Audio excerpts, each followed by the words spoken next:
Then he said, "The clown can stay, but the Ferengi in the gorilla suit has to go."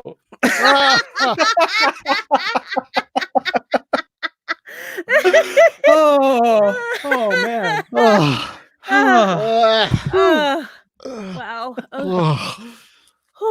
Well, welcome everyone. We are live. So we're here to talk about the season finale, single tier of Star Trek Picard, Et in Arcadia Ego, Part 2. So, hey, Brandi. Hey, Bruce. Hey, everyone in the chat. Welcome. Hey. Hi. Hello. Hello there. Indeed. Well, hello. All of that. All of that. Are we doing our soft radio voices? I'm Oh. all in. Welcome, everyone. Do we have smooth jazz? Can we play some smooth jazz? Hello, Seattle. I'm listening. Have you tried my sweaty balls? Well, it's already going to be one of those nights. So. That's one of my favorite delicious dish sketches on Saturday Night Live ever. I just showed that one to my kids just like last week.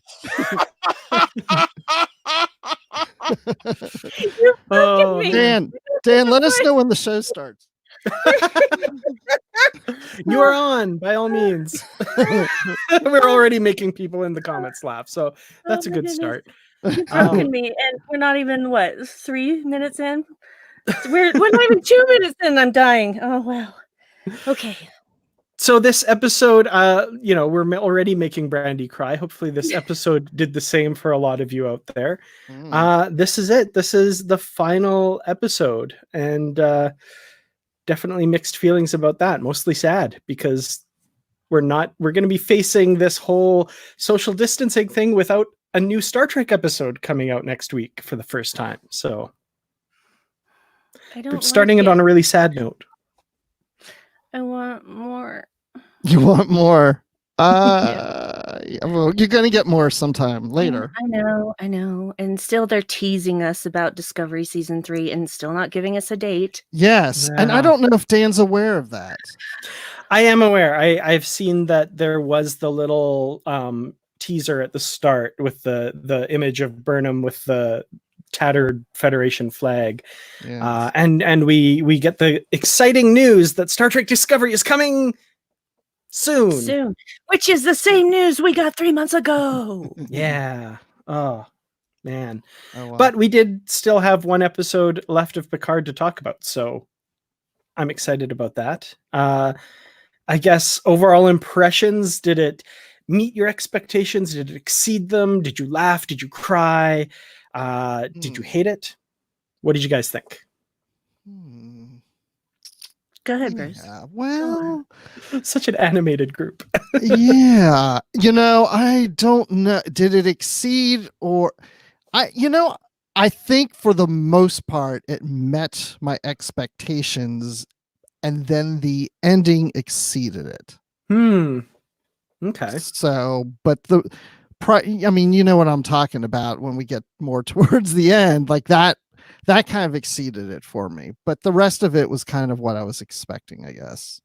Okay. Brandi? I had no expectations, but I wasn't surprised by a lot of things that happened. That's not a bad thing at all. I'm not saying that that's a bad thing, because as the episode started, I was just thinking about it and thinking about the entire season so far and what this story was really about. And so I honestly didn't expect a battle between Starfleet and the Romulans. I didn't expect to see everything about the Uber sense. I expected everything to get resolved in a way that was completely without, killing people. So, and that's what I got. So I wasn't surprised by that. I was actually pleased by that because it stayed true to the story arc of the season. Yeah. Yeah, I felt the same way. It was a very Star Trek ending in a lot of ways, and I'm really relieved we didn't get a no holds barred huge battle between two fleets of ships. We got that in Discovery. I didn't want this to end that same way, so I'm Agreed. glad it went the way it did for sure. Yeah, I agree. I will say this, it was a lovely surprise to find out that cover of Blue Skies was sung by Issa Briones. Yes. Yeah, I was going to talk about that. She's like full package, that one. Just amazing. Absolutely amazing. Yeah. Yeah, I the first time I watched it I wasn't aware of that, and then found that out afterwards and watched it a second time, and oh man.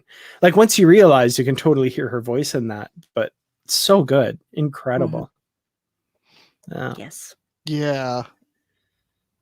I don't even know where to start. Like I had swimming through all kinds of different things right now. There's just so much to it.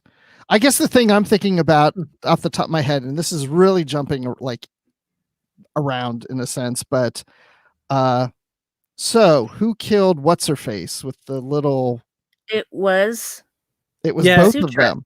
It was Sutra. Well, Sutra but they were did the actual together. killing blow. Yeah. Right. But Sutra did the actual killing blow. But Narek also takes credit for it. And we got a good look at that the brooch too, and that it's I told you that on that song. I told you it was. And and I figured because last episode we got the side view of it sticking out, and it was like right in there. So yeah. I've been vindicated on the hummingbird beak thing. Definitely. Apparently, Chris Littlefield says Issa Briones was in Hamilton. I was not aware of that. Not aware of that. Good for her. No kidding. Awesome. Jim Mick, I'm not sure. Issa Briones had her best performance in this episode. She was incredible in this. As Soji for sure, and we got a little bit of her as Sutra in this one. But yeah, she was really good in this episode, I thought. Yes. Well, and she played two characters. No, I thought she was good at this. Yeah, playing the Jenga. Invisible computer things. Yeah, it was the digital Jenga game in order to activate the beacon. She's very good at puzzles.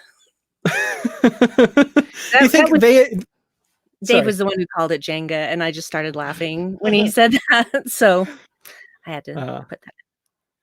I loved that they designed and built this thing. So you think boop would be good. It was according to the information that was encoded in the admonition. I remembered a word. So yeah. Okay. Well, think about it. I think she'd be even faster at it. Because remember how fast Data was at things? I'm surprised she wasn't faster. It didn't even occur to me just till now when we're talking about it. Because I was picturing Data with Legos. Maybe it's because she didn't really want to do it deep down. Or maybe it was really complicated. That too. Jenga is a hard game, you guys. I'm sorry. I'm going to stop calling it Jenga. Jenga's real tough. Awesome. Yeah. So, okay, let's talk about kind of the first chunk of the episode then, I guess, which is Picard's still under house arrest. Dr. Girardi is on the side of the synths, or so it seems, because, kind of called that. She's definitely working for Picard and his group. And this time we didn't get the direct view of eye violence. We just kind of got the squidgy sounds off camera when she's pulling out what was her name? Saga's eye? Saga's eye, yeah. Yeah. And she apologized too, which is a very Agnes thing to do. Mm-hmm. They didn't show her tearing the eye out. You just hear it. They didn't. Yeah, and it's just all off camera. Leaving things to the imagination in that situation was perfectly fine with me. Yes. Because we've already seen one eye yanked out. We don't necessarily need to go overboard with seeing another, because the sounds are more horrific than the actual visuals, really. So what I imagine is even worse than what they could have shown me on screen. I'm going to take that scene and replace the sound and just make it like...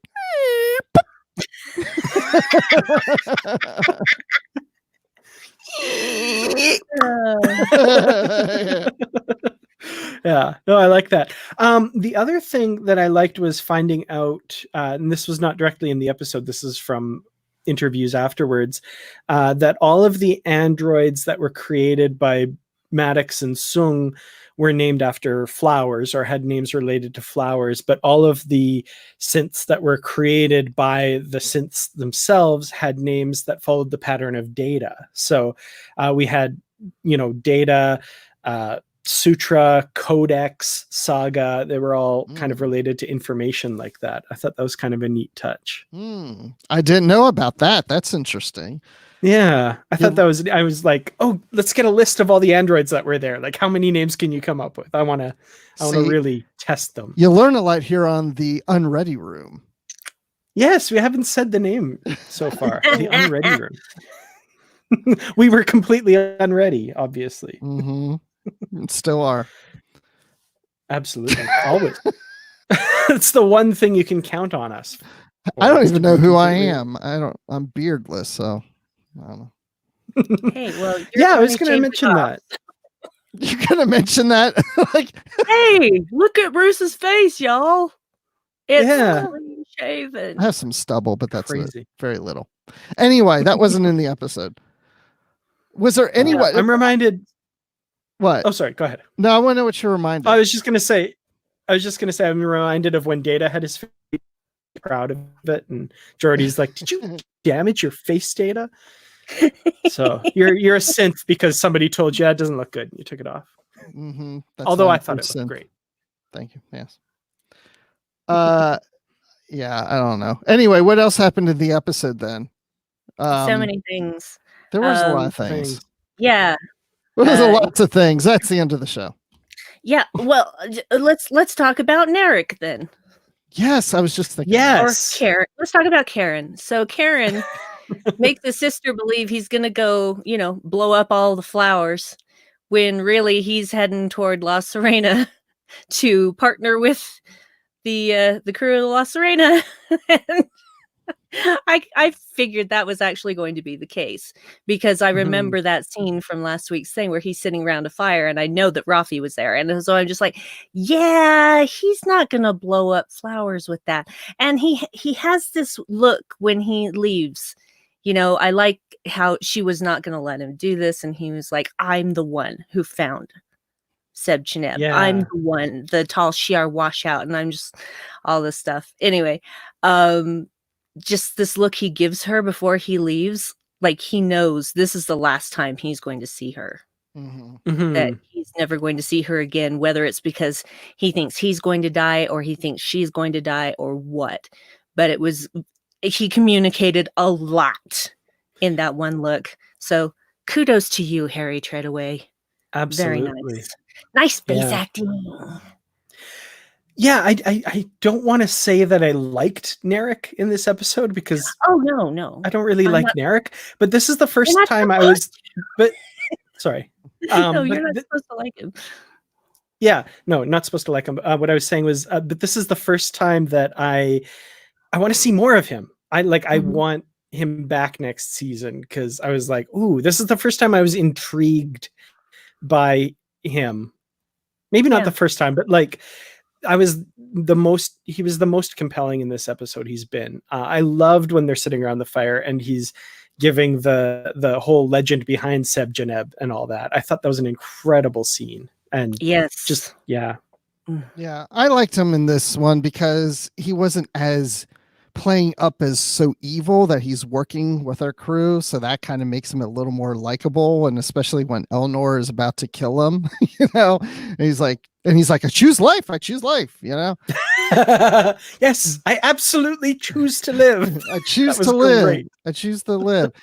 But yeah, I have a feeling we may see him back because we don't know what happened to him. I know, and I like that. I like that. He's just gone. Well, that's the thing. Not everything is wrapped up in this neat little package at the end. What's going to happen with the Borg cube? What happened to Karen? What are the synths doing now in Synthville? There's still unanswered questions there. The XBs is another one. Yeah, exactly. The XBs. Yeah, what are they because where are they going? Because now Seven's on La Serena. So anyway, unanswered questions that I'm looking forward to seeing more about, because I don't think they're going to just leave those threads dangling. Yeah, there are a lot of those. I noticed a lot Yes. of unanswered questions. But there is one which, thing I do think. Okay. I think by all means, Narissa is alive. I hope not. Because listen, there's two things. First of all, and Brandi, you can back me up on this. In Star Wars, I know different franchise, anytime somebody falls down a shaft, they're always alive. If you don't see the dead body, right. all bets are off. Even if it takes 30 years, and bring them back. And number two, Narissa has a self teleportation device, because when we see her being attacked when she was fighting Elnor and such, she beamed herself out quickly. And then we find her on the cube, which I thought, why would she remain on the cube when we find out in this episode? I would think she would join the fleet to get, to this planet. But again, we saw her being attacked by XBs and we saw her beamed out. I think she beamed her out, and she has a transport station on the Borg cube. And so when she beamed herself away from the XBs, she ended up being trapped on the cube when the fleet left. And now I think she's falling down that shaft or whatever, and she probably beamed herself out again. I guarantee you she's back. The only question I have with that is the physics one, because if she's at terminal velocity, it doesn't matter if she beams into another place. She's still going to hit that ground hard. Well, yeah, like Kirk did in Beyond.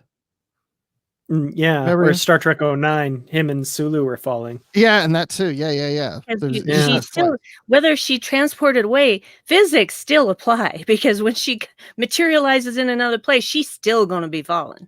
Yes. At the same velocity. She'll be in a bad mood. You could adjust the transporters to, not have that happen. Maybe. I don't know. I think you can do it. Because, I mean, they beam people who are sitting down here, they're standing up. So I think the transporter can do some rejiggering or something. Yeah, transporter inertial dampeners. You heard it here first.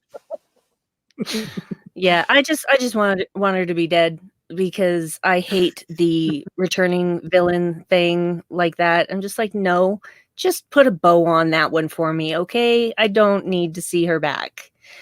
So, I mean, I love the actress. Don't get me wrong, but I was really over Narissa by the last episode. So I was just like, yes! I cheered as she was falling to her supposed death. Yeah, that was quite the, this is Sparta moment for Seven, I gotta say. And I love that she said, this is for Hugh. That was, yes. Yeah. I feel like she wanted that fight. And the reason that I feel this way is because she knows better than to get within striking distance of an enemy. She knows better than that. And she allowed herself to be within striking distance of Narissa. Right. So that she could grab the phaser, and then now it's a fist fight. So I think she wanted that fight, frankly, because I don't think she's dumb enough to get close enough that Narissa could grab her weapon. Well, we do also have another guest joining us. Wait, what? Yeah. Ladies and gentlemen, Barry DeFord has entered the studio. So let me just add him here and welcome. Here I am to the show. There he is. Hello, everybody. Hello. Nice to see Barry y'all. DeFord, famous from Polytrex and his own live show on Sunday nights talking about Star Trek Picard. So happy to have you here. Thanks. Yeah, and sorry I'm late, guys. I got home a little bit late. It's been a time, as we all know. Yeah. The good part is I feel like this will be what sets off the podcasting renaissance. So many podcasters are stuck at home. Leave a podcaster at home, and they're just going to start podcasting, right? It's sort of a natural thing. Yeah. I love that people are posting that the CDC was warning against people starting podcasts at this time. Yeah. It's very contagious. So Super contagious. contagious. Like We you might do just- this live every night. There you go. Yeah, we might be. So what do y'all think? Where are you at? What's the consensus on the last episode of Picard season 1? I think it's generally been good. We're kind of just jumping around the episode right now, Yeah. kind of all over the place. Very unstructured. Very conversation. unstructured. Not like your show. Yeah. Very unstructured. And we were just talking about Narissa Lives. Mm-hmm. Yeah, I mean, she fell down a hole, but that doesn't ever stop a villain, really, right? Right. No. Exactly. Right? This is why I want it to be different. I don't want Star Trek to pull a Star Wars, please. Maybe there's like a Borg crash mat at the bottom of that thing, right? Oh. Actually, And there's like better than 17 the- Borg down there, and they like hold up signs. Why these man. Borg aren't as bad as I thought. They're not bad half-mates. Yeah. Half-meat, love that was a weird slur. That was Yeah, half strange. Well, yeah, I It had sounded to. horrible, though. I had to pick that up the second time I watched it because I didn't understand what she said the first time. I was Yeah. like, "What?" It sounded horrible, even though the first time I'm like, did she say half-meats? Yeah, it's Mhm. like That makes full on, sense. like, Half, Borg slur. human with Borg bits, or Yeah. organic but with Borg bits. I guess is what that Mhm. slur is supposed to mean. But it Yeah. just the way she said it, she could make anything sound horrible. Let's be honest. Yeah, Yeah. yeah, absolutely. I felt like there was the definite rhyme or same pattern as saying half breed, right? Like Yeah. Oh yeah, that's what I was putting on that for Mhm. sure. Yeah, Yeah. I agree. definitely.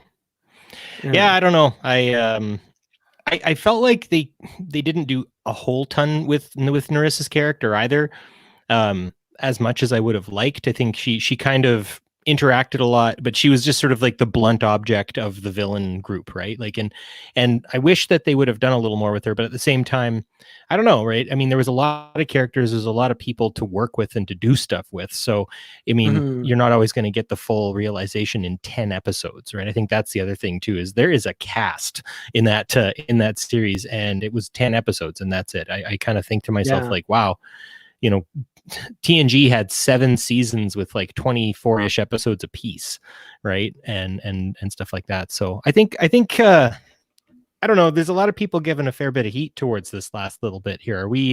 Are we passing this one? Are we giving it a passing grade, or are we giving it a not as much of a passing grade? Oh, I'm giving it a passing grade. I loved Absolutely. it personally.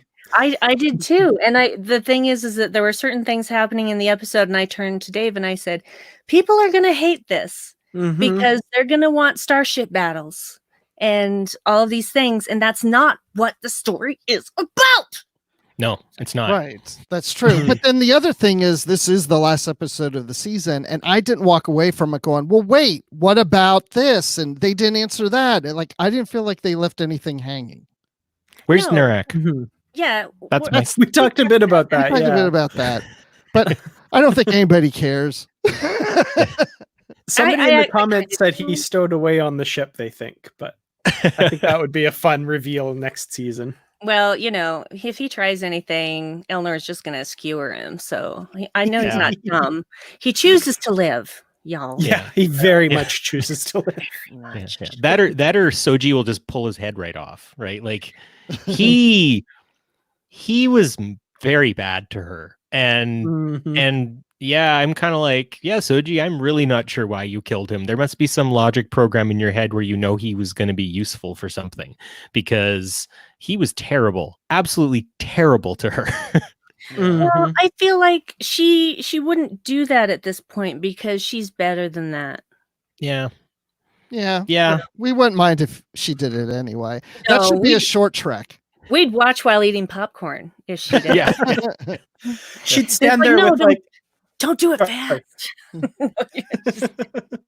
she'd stand there with like one hand on his neck, one hand on the top of his head, turning to Picard and talking about the logic of sacrifice, and Picard would be like, Yeah. Also, sorry, I put up my sheet because I was video chatting with students, and I was embarrassed. So, but now that I'm Oh. among friends, Yeah. Yeah. Wow. Never That's like be a big embarrassed. reveal. I love it. There we go. But I get it That's with better. And then I students. can get the boom LLAP, right? Nice. I love it. So yeah, let's talk a little bit about Commodore / General / whatever she's calling herself this week. Oh. Oh, I just wonder what leave.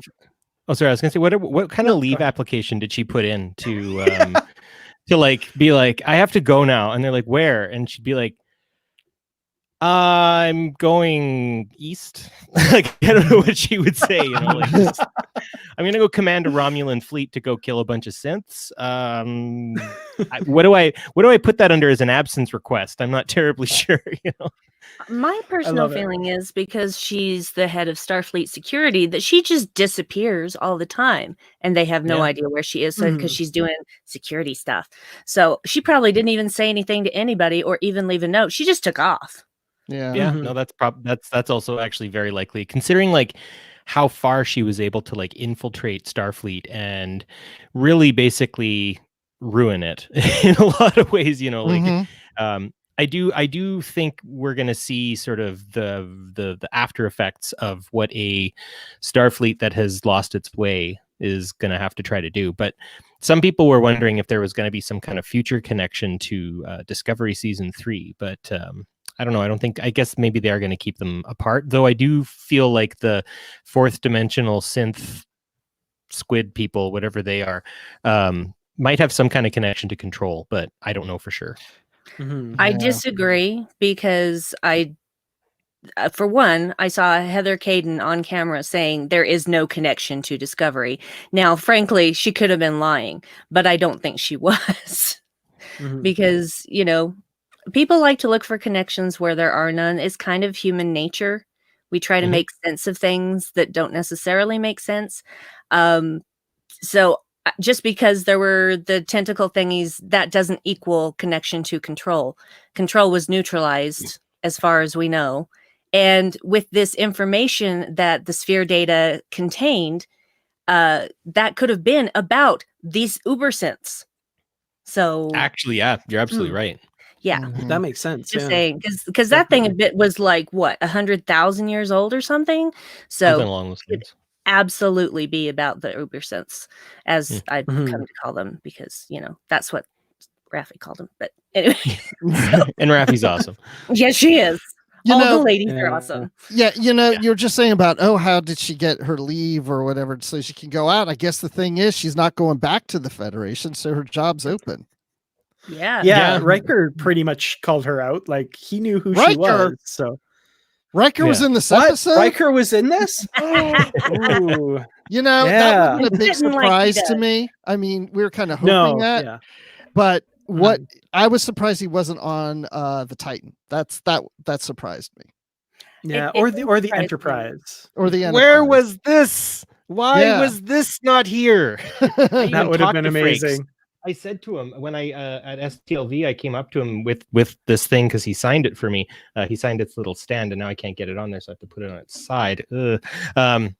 I asked him, I said, if I water this real well, will it grow into a scene in Star Trek Discovery? And he laughed at me. He like cackled and then leaned in and went, we'll see. But maybe he didn't know because like he doesn't necessarily know what ship he's going to be on. And definitely the Federation has like stuck to a model. Hey, like, wow. Apparently. What's that about? The Enterprise F is getting copy and pasted like nobody's business. Yeah. Well, I was a little disappointed with that. That didn't bother me because if you're going to go battle 218 Romulan ships, what are you going to take with you? Your top ships. Yeah, you're absolutely right. Advanced ships. This is not to say that that's all that's in Starfleet. That's just what Riker brought with him. But if you think about it, Sector 001, the battle at Sector 001, then the other battle at Sector 00, and then the Dominion War. I'm guessing the Federation was pretty low on their Excelsior class ships. By that point, the new workhorse is the F. I don't know what class of ship is that. I don't even. I'm not no my idea. my STO knowledge is not up to speed. I have no idea. The Narek class. I don't know. No, Karen. It's Karen. Karen class. The Karen class. It's an inside joke. I'll explain it to you later. Karen class. I have to say I was a little disappointed to see the fleet so uniform. A couple things though. So apparently the visual effects were apparently a little bit rushed for this episode. They were completed about 2 weeks ago, they said. Yeah, 2 weeks before it aired. We'll do it. Yeah, apparently. The other thing is, if you look at a still picture of the fleet, there are small variations between a bunch of them. So they're I noticed. Yeah, they are obviously all the same class, but like some of them, like the nacelles are tilted inwards, some are out, some have like slightly different grills on them. They're just some had glitter. Yeah, there was glitter on a few of them. Some had racing stripes on racing them. stripes. Some didn't. One had a really big stack of parking tickets. Yeah. Yeah. Spent too much time in the wrong spot at Free Cloud. One of them, the guy had left his McDonald's cup on the roof after leaving the drive-thru. You know, just all these little differences. It was still there. That's the crazy part. Yeah, it's amazing. Laws of physics, right? I'm just glad to know there's McDonald's in the 24th century. Yeah. Right. I'm actually not so happy. Well, no, it's it's synth food. It's synth food. That's what it is. It's not real. Yeah, you're absolutely right. This is a total aside. I've always wondered if someone could go to a replicator and be like, "Can I get a McDonald's 10 nuggets and an Earl Grey?" I feel like that would be like asking for a capon right now, right? You know, like I would like your finest capon and a goblet of mead. You know, like that kind of thing. A plate of mutton, my good replicator. Oh, okay. So, according to Punk Rock Zoologist, hey, it's Punk Rock Zoologist.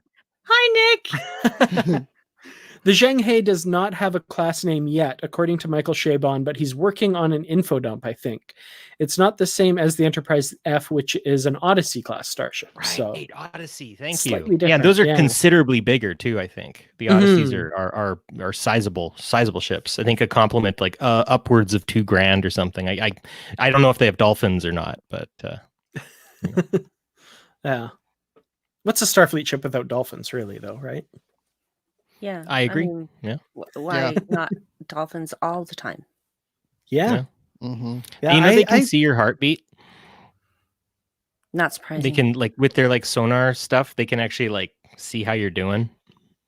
Wow, which great. is a weird thought. I think Sutra can do that too. Geez, why do I need a smartwatch? I just need to get a dolphin. Yeah, that would be so much more convenient than a smartwatch, right? Strap a dolphin to my wrist. I'm sorry, I love dolphins. So a dolphin navigator, not only a dolphin navigator on the Enterprise, was kind of thought of at one point, but a dolphin medical officer. That's what they need as well. Yeah. He just hits you with his flippers until you're better. There you go. Yeah. So I have to ask as well, in terms of Picard being made into a golem now, and the beat of his not being there, and then I saw it. I don't know. I definitely called that one, and I don't want to be called it, but I mean not in a negative or cynical sense. I called it in the sense that I figured that was a pretty good piece of foreshadowing that there wasn't necessarily intended for Dr. Soong. But what do we think about Picard's death rebirth? What's our thoughts on that? Do we like it? Do we wish it could have been different? Do we envision it differently? How do we feel about that? Okay, so I think it was last week we discussed that this was probably a possibility because the whole transferring mind into this body was and Picard is also dying. Gee, are they going to go that route? I will say that when Picard died, I thought, okay, I think I know what they're going to do because we talked about it the week before. But we of course we know we're getting to season 2. But I was like, you know what? I don't want to see Picard die. But if he did, this would be such a good show, way of ending. And I kind of wanted him to stay dead because I thought it was done so well. I just, it's that whole science fiction kind of trope of people always coming back, and that just gets so old. When somebody dies, I just want them to die. I'm glad he's back. I'm fine with it. It's just, No, I get that. No, Dave actually said that the minute that he saw the body, he said, Picard's getting that body. So just slaps the it hood. was no surprise. It was no surprise to either of us in that regard. But and even knowing that he wasn't going to stay dead, it still really hit me emotionally. Oh so I hardly ever cry, but this time I did. I was crying so much in this episode. There was so much crying. Yeah. When he said, Raffi, you were right. And then she's like, about what? And then he died. And I was like, ah! Just like a man. Finally confirmed that I was right. And then don't tell me about what. Thanks for nothing, JL. That needed to be a scene afterward where Raffi's like, okay, so you're all better, Jean-Luc. So, about what, JL? What was I right about? Conspiracy. I'm sorry. My memory didn't transfer to that part because my synapses were misfiring. Damn it. I feel much the same way. It did hit me hard, even though I was like 99% sure that he was going to get to be the one to go into the golem. Where I lost it a bit was when Elnor lost it and he started bawling, and he plays that childlike innocence so well. It was so good, and I was just like, God, okay, there it is. Damn it. Yeah, I was actually sobbing. I was sobbing. And David already handed me a tissue because he knows me. After 22 years, he better. But he was just, you gonna need a tissue? I'm like, yep, gonna need maybe more than one. So, but yeah, that was the one that really, really broke me. Like, seriously, broke my heart so much. Even now, just thinking about it. I wonder if they originally had planned to leave him dead at in the initial writers' meeting, because I do think it did seem almost good and well put together. I mean, I don't know, who knows for sure. I mean, we'd have to actually ask Michael Chabon and Kirsten Beyer and all the rest and stuff like that. But I guess for me, I feel the same way about death and life in science fiction and stuff like that, and how they kind of get through it and past it. And I don't know, if I was Picard and they're like, and we give you the exact same body with the exact same lifespan and no powers or anything, I'd be like, really?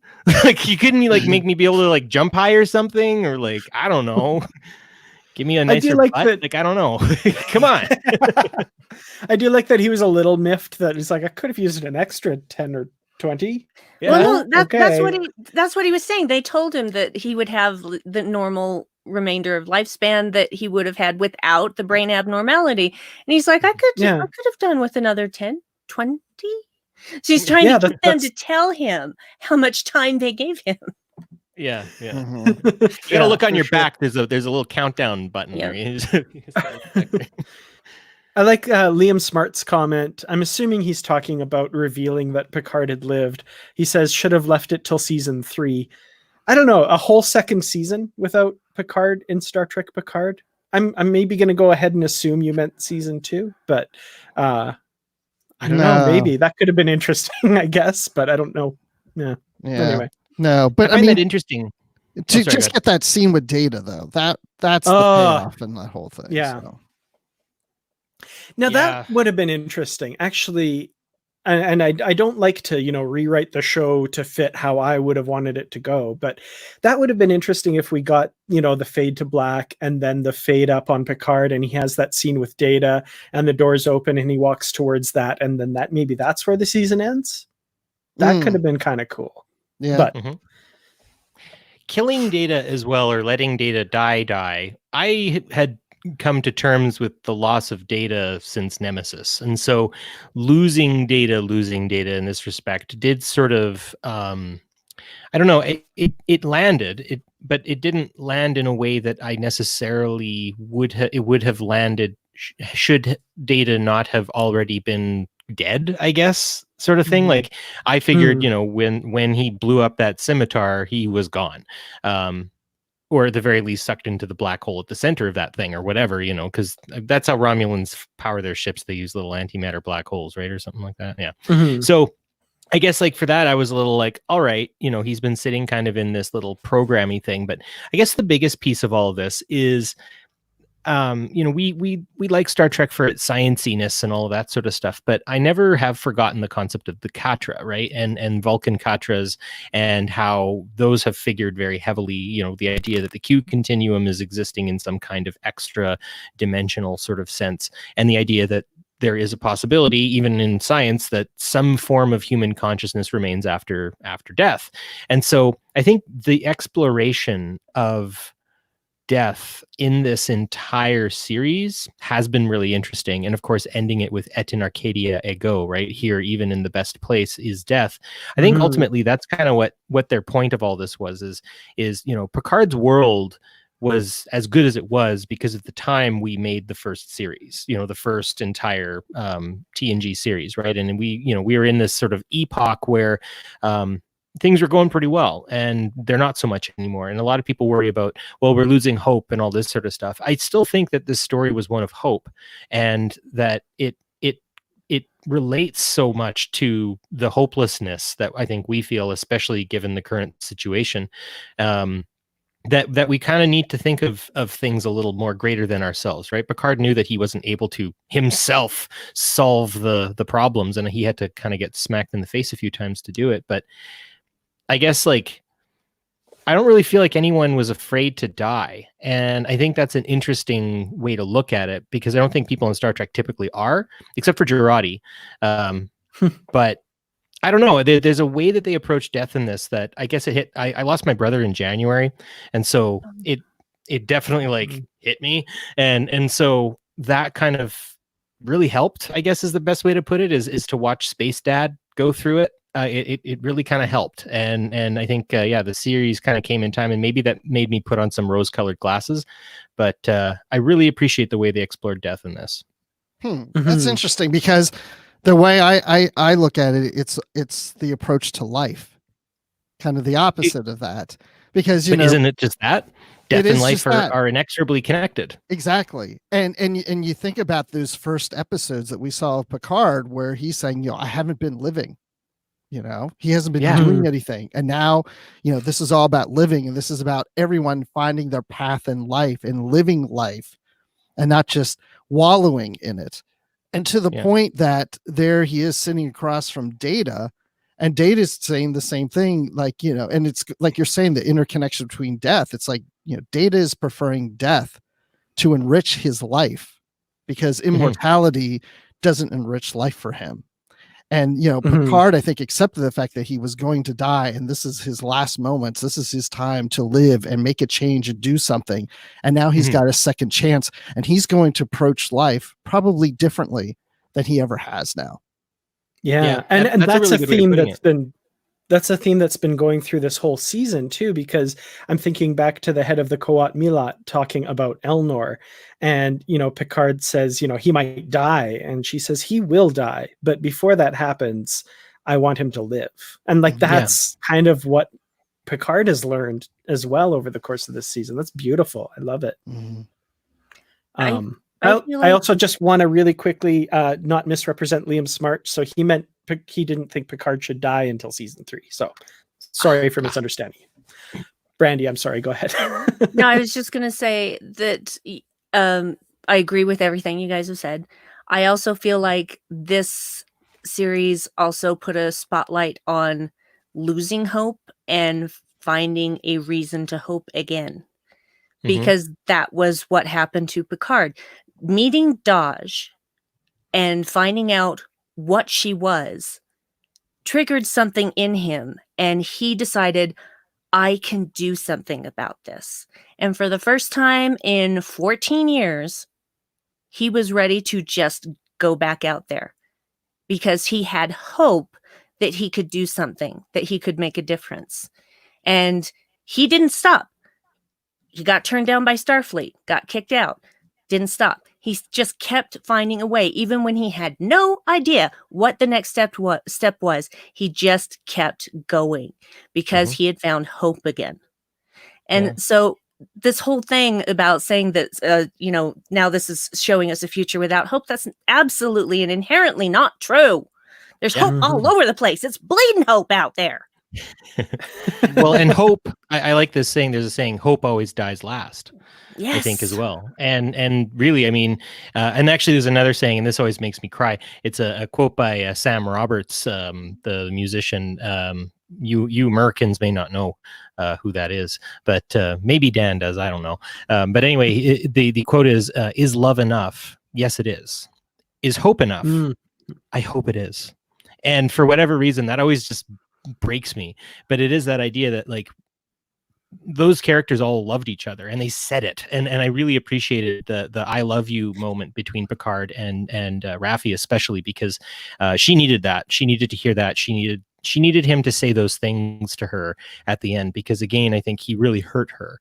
And I think he neglected some things when he went to go hide and disappear for a long time. And so even in his last words saying you were right and saying that he loved her back, I think was a really big actualizing moment. And Brandi, you brought that up in the sense that once Picard felt useful again, he started acting and doing things. And I think what we're noticing even in this current crisis is who is useful in this whole sort of, I don't want to politicize this too much. This isn't Politrex, but the healthcare workers out there right now busting their arses, the grocery store clerks literally standing in the way of this virus to make sure people get food. I mean, they're braver than me and a lot of people I know. And so in that respect, I think they know they're useful. They know that they have that ability to be something more for all of us right now. And I think when this is over, we need to make sure we recognize that, because what was the biggest thing that ruined Raffi was she became useless. She became unable to do the things. And then she descends into addiction, into a post-scarcity environment that will take care of her. But yeah, I think she and Jean-Luc were both waiting to die. And I think when you have that feeling of usefulness, like, I mean, you think of Rios as well, like he's just this lost soul. And finally, when he gets Picard, he gets this reason to be, the raison d'être, as they would say in French. The whole thing that makes us who we are is by what we do. Our work defines us in a lot of ways. I mean, how of you three, and people of looking, podcasting has given me a new reason to do things, and we don't get paid for this sort of stuff. It's important that we bring this out. So I don't know, I've rambled and I've meandered, but I hope the idea that it's that Hegelian actualization, coming to a realization that you are meaningful and that you have worth and that you have value and what you contribute is good. And I think that was another piece that kind of gets laced in through this entire story. Mm-hmm. Yeah, well, and definitely. Blah blah blah. Barry just talking. You could say this occurred to me the other day, and actually yesterday, and let's see if I can explain this right. If you're a person who is really determined to do something, nothing is going to stop you. Nothing. Yep. Jean-Luc gave up. Raffi gave up. Rios gave up. Mm-hmm. They could have found a way. If they were determined enough, they could have found a way. They lost hope. They gave up. Mm-hmm. And now they've all found a place again. And it makes me so happy. They found home. They figured it out. Yeah. They figured it out. Absolutely. And because in the great scheme of things, it does not matter at all what anyone else thinks of you. You can't control what other people think of you. You can only control what you think of you. And that is going to make you succeed or fail more than any other outside force. Yeah. Yeah. I mean, your worst enemy is yourself. And that is something that a lot of people need to think about as well. Is you're always going to assume the worst, especially about yourself in a lot of ways. And I mean, you see that with Picard when he tries to be something else, he gets a bloody nose for it every single time in this series. Mm-hmm. Yeah, but that's the thing about these characters is what's next. I mean, the mission's over, so we have to see in season 2 these characters continue to grow and have that hope, because they could recede back to where they were. I mean, Raffi could just go back to how she felt before. I mean, what's next? I'm done JL, I mean, I can go home now and do what? Do what? You know, we see them kind of go off into the sunset in a way at the end of this episode, but they need more purpose. They need more to keep going. And so that's why I'm curious to see where they do in season 2. Well, they obviously had a destination when they left. That away. Yeah. They were going straight on till morning. Yeah, because Picard came onto the bridge and said, it's time. So they had a plan. We just don't know what it is. So to me, it was like the Firefly ending or the Serenity ending, I guess would be more appropriate, because that's kind of how the movie Serenity ended. Yeah. Was everybody in their happy place. Even though Wash was dead. I'll still never forgive them for that. Never. Yeah. That's okay. Or even a little bit of Guardians of the Galaxy ending. That something too. good, something bad. Bit of both. Yeah. Bit of both. Yeah. No, So, I like that. I am curious, like the status of the ship and like what the relationships on that ship are now. Like, because Rios was, for all intents and purposes, a hired gun until he got the personal connection to the mission in the last few episodes. So, he's found a purpose of some kind. Are they going to go out and I'm with what are they doing? What are they going to do? Yeah, what is he hired for now? He's done his job, right? So well, what is it that they're doing? I think Agnes still needs to answer for killing Bruce Maddox in cold blood.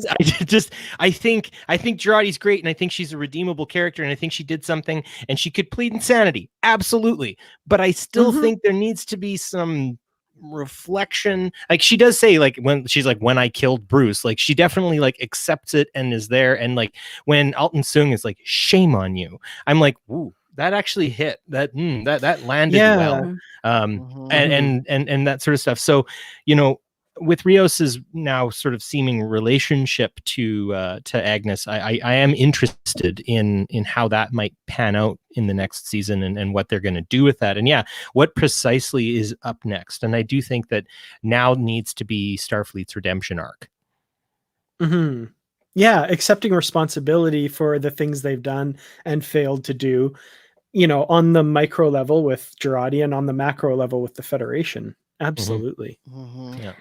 Well, I feel like, I don't think they're going to just gloss over the fact that she probably still needs to go stand trial or something. And maybe that's where they were going at the end of the episode. Who knows? They seem to look too happy. Yeah. She's like, Warp 10. maybe but they let O go because they didn't want a fight with the Romulans. And it could be construed that Agnes was doing things under false pretenses, that she was led down this path by O, which is true, and that she was made not to be able to talk about it with a psychic block. So there was manipulation there. So Oh yeah, no, I think she has a case to be I was used, and that's definitely a thing. She was victimized, as well. And I think that's another big piece of this is who among the crew has not been victimized in some way, shape, or form, too, right? All of them. I think that's another important piece of what's going on. Sorry, I'm reading these comments, and there's some really good pieces through here. Yeah, they're again, you guys. There's a few people who I see too sometimes, and seriously, it's the commenters that kick ass. These guys rock. Sorry, there was one that I saw and I've lost it. Yeah, we're just someone said. Throw back. Oh, there it is. Yeah. So one bit here is that jumped. Hold on. Oh crap. You guys talk and I'll see if I can find it.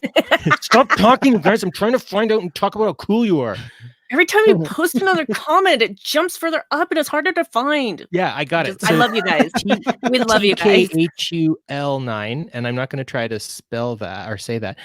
In my headcanon, they were there for months while Picard recovered. This could make timing for ban lifting and more plausible, and how quickly Raffi and Seven's relationship developed. Yes, I do think that we don't necessarily know the time frame. I mean, how long were they in Rivendell in Lord of the Rings? I mean, how long does it take to boot up a golem? I don't know. I just assumed that it had been several weeks, if not months, just because,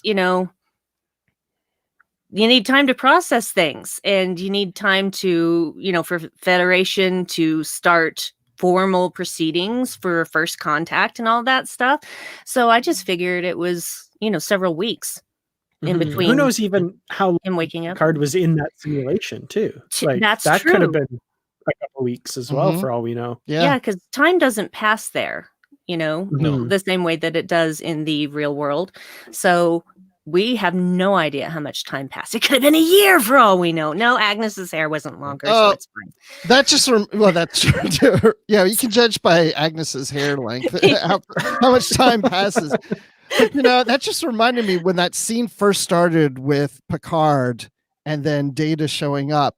My first thought was, I think even before they even showed Data, I thought, oh my gosh, are we going to Picard's Echo in the Nexus? Is that what we're seeing right now? That's where my brain went at the first moment when we saw him. When he opened his eyes, I was like, oh my gosh, he's in the Nexus.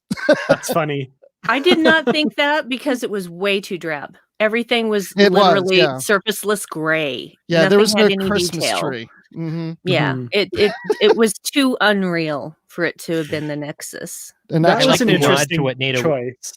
Yeah. Sorry. I like the nod to what Data was wearing though, because he was basically decked out in what he was wearing in All Good Things.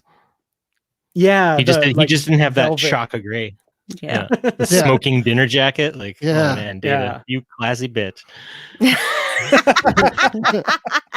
I'm gonna say one thing right now because I feel like it needs to be said. All these people now questioning Seven's sexuality. And, I guess she's a lesbian now. I saw one comment about that. Okay, here's the thing. All right. There's such a thing as being pansexual. There is such a thing as loving whom you love, regardless of gender identity, race, species, ethnicity, etc. You love whom you love, deal with it. Yeah.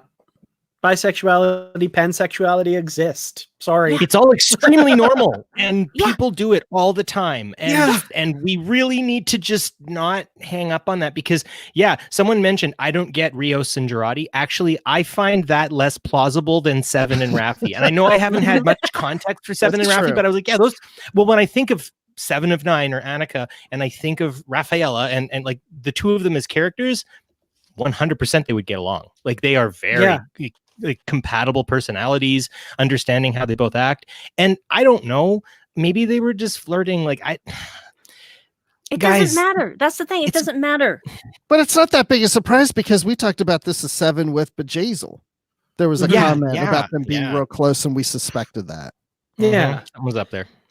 Yeah, and I mean, like thinking of how those two characters have been portrayed in this season. They each would absolutely fill the missing pieces of the other so perfectly. Like the things Seven has lost, the things that Raffi has lost, like absolutely. I think those two would mesh together and help each other so much. And I thought that was beautiful. Like when I saw that brief little like hand holding, I was like, like that was my reaction. Like, of course. That was my exact reaction too. I literally, and I mean that, like it went, exactly the same. I was like, oh yeah, cool. And then I went, oh yeah, and now ships are going to warp. That's cool.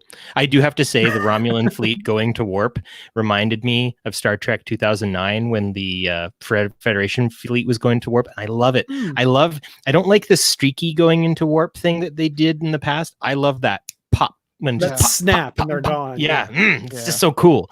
I don't know why, it just gets me. So that was kudos to the visual effects on this whole thing, especially now that I hear that they were like basically burning the midnight oil to get this thing done. The sound, the music in this too, just the music and the visual effects. Discovery season 2 and its visual effects was just phenomenal, and now the visual effects here. The one of the greatest characters in Star Trek is always the cool things you get to see go pew pew and bloom bloom and all that sort of stuff. And there were some moments like when that Borg cube comes out of the quantum tunnel, like that was cool. Even though every cool thing that Seven tried to do was immediately thwarted, which really sucks. And she's like, "We are Borg." Thunk, everything goes out into space. She's like, snap. And then just parks that Borg cube right on the planet. She didn't really have a choice. No. No, of course not. You know what my favorite funny moment was? Actually, the moment was I went, ah! And then I started laughing was Girardi when she did the Picard move over with her face. The multiple Girardi faces. I was like, ah! She was, what do you guys think about that? That imagination thing where it's like, it's like yeah, it was pretty much like I thought it was going to. It's a Green Lantern ring, basically. It's just whatever you want to make, it'll be it. Like, I think it has limitations. I don't think you can just make Oh, yeah. anything, but yeah, I was not at all surprised that it worked the way that it did because, you know, who was it? Saga that gave it to him? Yeah. I think it was either Saga or Arcadia. I can't remember. Arcana, excuse me. So I'm pretty sure whichever one of them it was. They said just use your imagination. I'm like, oh, so it's a brain thingy. Okay. Yeah. So when they used it like that, yeah. So when they used it to fix the warp core, whatever it was, the fused thing. It was the fused thing. Yeah. Yes, exactly. That thing. You know, the thing. I just thought, yeah, that's exactly how I expected it to work, and so that didn't surprise me at all. Why did they build a fire? I thought that was a little odd. I mean, it was just kind of like they got the ship up and working. So it was like, why did they? I mean, when you have Narek, who's your villain, and you're like kind of plotting with him and trying to figure things out, I can't imagine going, let's go outside, build a fire, we'll roast marshmallows. They wanted to make s'mores. They didn't bring their marshmallow dispenser, though. They wanted to tell campfire stories, and Narek had a really good one. He did. Yeah. It was just kind of weird to me. I'm going to tell you about You know what? The atmosphere's all wrong in here, guys. Can we? I'm just glad they didn't sing campfire songs like in Star Trek 5. Yeah, like I want to hear Moon over Rigel 7. Yeah, exactly. By the light of the moon, by the yeah. And then Camp Caribou shows up. Ukulele. Do you guys know Camp Caribou? Any listeners know Camp Caribou? No, anyone? Oh, not me. Dan. Come on, you're a Canadian. I've got a head like a ping pong ball. I've got a head like a ping pong ball. Okay. That sounds weirdly familiar, and I Camping with the Keeners. Come on, you got to know that. I'm sorry, I'm a bad Canadian. You are. That was basically the tune of the William Tell Overture. Yep, it's exactly that. Canadians are the most bizarre human beings. Trust me, we are weird. No, we are weirder. Trust me, because we took the song "God Save the King" and turned it into "My Country 'Tis of Thee." So that's true. Yeah, we're all weird. You know, us North Americans are weird. Yeah, let's go with that. If we really want to drive a rift between the Canadians and the Americans here, Americans go Google the War of 1812 by the Arrogant Worms. Yes. And the White House burned, and we're the ones that did it. And burned, and the president went and cried. But we do have to remember that the Americans burnt down the Parliament in York first. That is one thing to remember. It was revenge. And actually, your national anthem is about the siege of Baltimore, or the attack on the harbor of Baltimore. There were Canadians on the boats that were firing them cannons at you, where the rockets spread glare and the bombs bursted in air, and we didn't get your flag. So, yeah, sorry. Well. We suck sometimes. That's okay. We just became friends after that for hundreds of years. So. Yeah. But nowadays we're so much better. Yeah. Well, there's troops being sent to the border, possibly. So I don't know. But anyway. Woo. Collective anyway. I love it. That was good. Oh man. I was gonna say a thing and now it's completely gone. Right. Yeah, that. Soon. One thing that I did want to bring up, that the one thing in this episode that I was like a little, I don't know, was when O basically capitulates and takes her forces away and like, I agree that there shouldn't have been a big battle. I'm glad it ended that way. But at the same time, putting in mind, she has fought her entire life to basically rid the universe of synths. She has committed possibly hundreds or thousands of lives to this. She's, all these resources, and to have her just kind of go, I might be outgunned here and I'm on the wrong side of the treaty. Okay, we'll leave. Didn't ring totally true to me. What did you guys think of that? I'm glad it ended the way it did, but I'm just like, I was just going to say that. Thank you, Barry. I was just going to say she that. Got logicked. She got logic. That makes sense. She saw the exchange between Soji and Picard as well. That's true, yeah. And we did see her considering it. And the beacon got turned off. Mm-hmm. So. She took a big bite out of a crow and warped out of there. I do think that to the whatever's left of the Romulan Star Empire, she's gonna have some splaining to do. And to the I do wonder if maybe she should have put a Starfleet uniform back on, because the Federation would punish her in a much more ethical way than what the Romulans would do. But I guess also not fighting, think about it, you've got a Federation that's still reeling from a synth attack. It's still reeling from the encounters and engagements it's had with the Borg and the Dominion in the past. The Romulans have literally, the whole Empire's had its head cut right off. So I also think that they're both two prize fighters that are a little past their prime, going, do we really want to do this? And this did kind of get resolved by reason and logic over there, so do we really want to go pew pew this time? And I do think that you look at Riker, he's an older man now, and he's leaning against the chair really, do you want to do this? And she's nah. That might seem a little bit anticlimactic, but I do think that also cooler heads prevailed ultimately. Maybe kind of. And I loved Riker's grin when he said, great choice. Yeah. I agree with what Patrick says in the chat. I see it as a temporary retreat. As Picard says, it's always a chess game with the Romulans. They'll be back. And that's how I took it. It was okay, you got us this time, Picard. We're going to retreat for a moment, but this ain't over. We're coming back. Yeah. And the other thing is too, there's 218 Romulan warbirds. How many ships does the remnants of the Empire have? That could have been the calculus as well. We might win this battle, but if we do, we're going to lose almost everything. They bet all on black. That's for damn sure. Yeah. Folks, I'm gonna have to get going. It's past my bedtime. I'm kidding. I promised that I would get back to doing some marking and stuff like that. The teachers have had a very big change in our workload and everything like that, and we're making the best with what we can. And my love is definitely podcasting, but my true love is teaching. So I have to get back to that now. Okay. So it's been a slice. Admit it. You're joining another live show right now. Just admit it. It's fine. Yeah.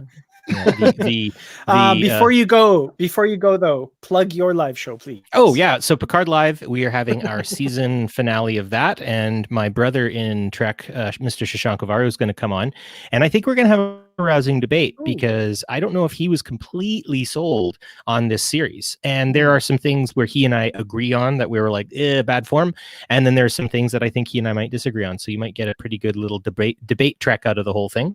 And then we're going to take a week off after that, so this coming Sunday, so not the one happening right away, but the following Sunday there won't be an episode, but the episode after that, Bill, Dan, and I are going to pop on, and Bill Smith, Dan Davidson from the Trek Geeks Network, myself, we're going to do a full season recap as well. So that's happening. You can check us out on YouTube. Just look up Picard Live, and Facebook on Camp Kittimer. You'll find us there, and I see you folks there sometimes too. So I'm really happy I was able to come on here. There was a few times where I was hoping to, but just getting stuck at school and getting working and all that sort of stuff held me back. So I'm really, really happy I got a chance to chat with you all about this. You guys have some really good discussion, and it's an honor. Thanks for having me on. Well, thanks for coming on. We're so glad you were able to join us, even for a short time. Yes. Yeah, you're all fantastic, and your comment folk rule. Absolutely. I see some of these pieces in here, and I'm like, wow, they should start their own podcast. Anyway, more podcasters, more. You will be assimilated. No such thing as too many podcasters. Yeah, the cure to social distancing, right here. Well, thanks so much for everything you do as a podcaster, as a teacher, as an everything you do right now. You're awesome. All the things. Right. Well, thanks for everything you guys do too. You're all wonderful people too. Well, thank you. Thank you. All right. Have Bye. a good night, sir. See ya. See ya. All right, that was great. I loved having Barry on. Glad he was could Yes. come on. I gotta say, am I It's- lagging again? I feel like I'm lagging. You've been again. throughout, off and on. Yeah. Yeah. Yeah. But Internet's been still, bad today. that's okay though, because we've still been able to hear you even when the video didn't match. So, ain't no thing. We still got our Dan. That's Oh, right. thank you. That's what we care about. That's we true. have our Dan. Yes. So now we've had I love Barry you on guys. from Polytrex. We had Shashank on, but I think it was on the Live from the Edge show. It was live wasn't it? from the Mhm. edge. Yeah. Twice. We've had them both now. Yes, that's true. You're right. It was twice. Because he was on the season finale of Discovery, season 2. Shashank. I remember he was doing that with us, I think. Wasn't it him? No, that was Littlefield. Oh, that's right. It was Littlefield. It was the week before then. I don't know. Yeah. Forget it. What do I know? I just know O went home. That's all. Yeah. Yeah. She went home to make Oh. pizza because Grabbed her ball and went home. She went home to find some woods to make pizza in because that's how we do it now. Mhm.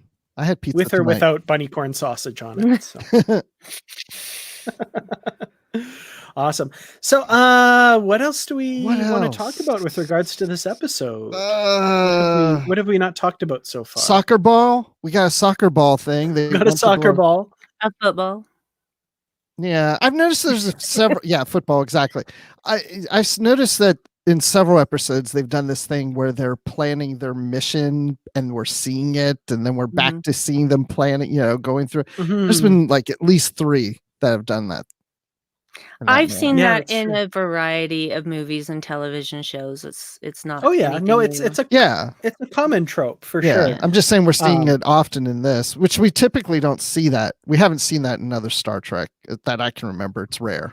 I don't think so. Mhm. No. The only one I can think of, and because I just recently watched it, was where they do kind of the voiceover thing and then showing an actual mission, but it's the how it's supposed to look is Bada Bing Bada Bang, the Deep Space Nine casino heist Right. episode, Yes, because that- that's the trope of casino heists. they Like, did do that's that such there, a- and I recently rewatched that because of you, Dan.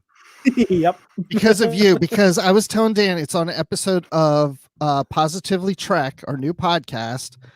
Mhm. Positively Trek, isn't that the name? Yeah, Positively Trek. That's the name. And we Positively Trek. Positively Trek, and we talk about it. And Dan asked me how my comfort trek, and I said what I do is I do pick episodes randomly. So I love asked- that. So did you hear that Mhm. episode then? Oh, of course I've heard that episode. Okay. What are you talking about? Because I haven't.